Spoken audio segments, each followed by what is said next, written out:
Ce mode de transport est unique par les services qu'il rend dans le contexte d'un pays en développement comme le Bénin.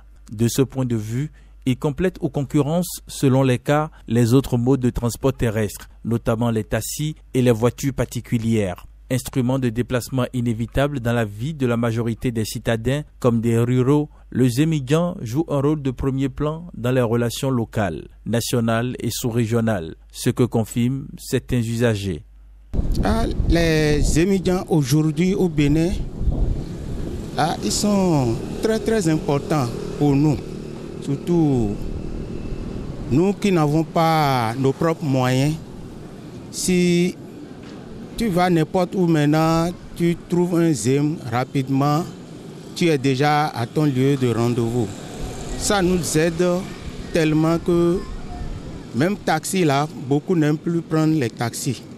Parce que les Zém, ils sont rapides. Tu prends un Zém rapidement et tu gagnes du temps, quoi. Avec les Zém, on gagne le temps. C'est important dans nos déplacements. Mais ce qui manque, il manque l'éducation routière.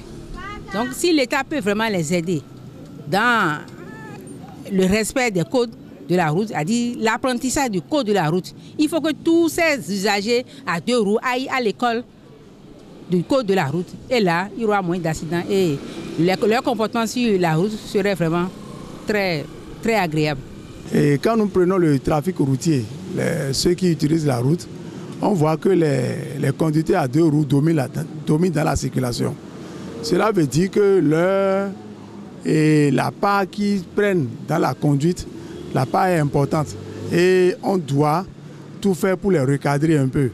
Parce que la corporation des deux roues ne maîtrise pas le code de la route.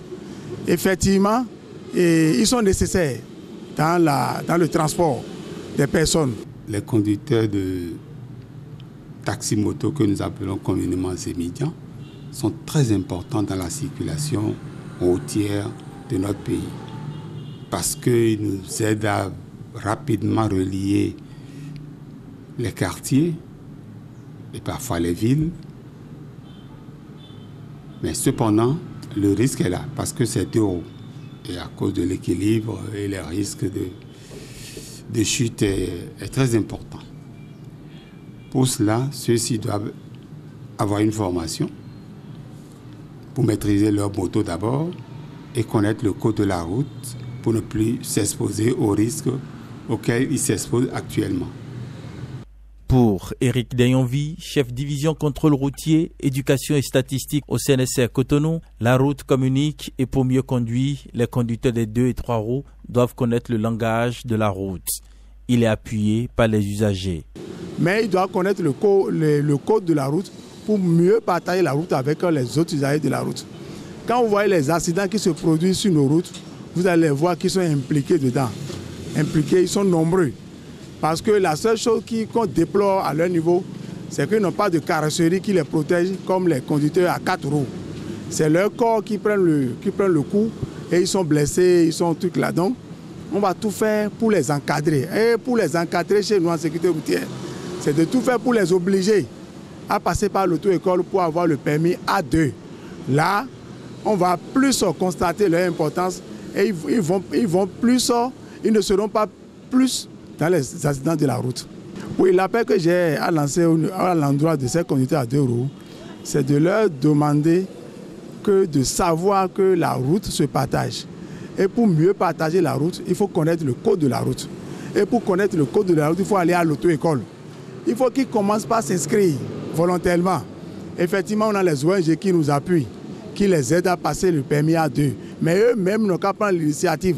S'ils savent que la conduite à deux roues, c'est leur métier, s'ils savent qu'ils veulent rester dans ce métier-là et faire bien le métier, il faut qu'ils aient le permis A2 pour pouvoir mieux faire le métier.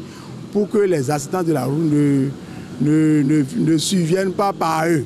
Parce qu'on constate que c'est eux qui créent les accidents. Il faut que l'État commence. Parce qu'on a déjà laissé trop de temps à ces usagers. Sinon, normalement, ceux qui conduisent les véhicules, tant que tu n'as pas ton permis, tu ne peux pas conduire la voiture. Mais les deux roues, n'importe qui, on t'apprend dans les rues comment tenir le guidon. C'est fini, on monte sur la route. Et il y en a parmi eux qui conduisent bien, puisqu'il y a parmi eux d'autres qui ont le permis de conduire. Mais d'autres carrément, ils ne connaissent même pas le code de la route. Et ils circulent seulement comme ça, un peu dangereux. C'est un peu dangereux pour la population. Si l'État peut faire quelque chose dans leur sens pour qu'il puisse y avoir au moins le b.a.-ba de la sécurité routière, ce serait bon. Le code de la route du Bénin a été mis en place par le décret numéro 430 du 23 novembre 1965 réglementant la circulation sur les voies ouvertes au public. Il est destiné à promouvoir la sécurité publique et la facilitation de la libre circulation des personnes et des biens. Au dire de Ghislain Agbessi, moniteur d'auto-école, le permis A2 est recommandé pour les 2 roues. Le permis A2 actuellement coûte 86 000 et c'est le prix qui a été déposé, homologué par le ministère des Transports en son temps.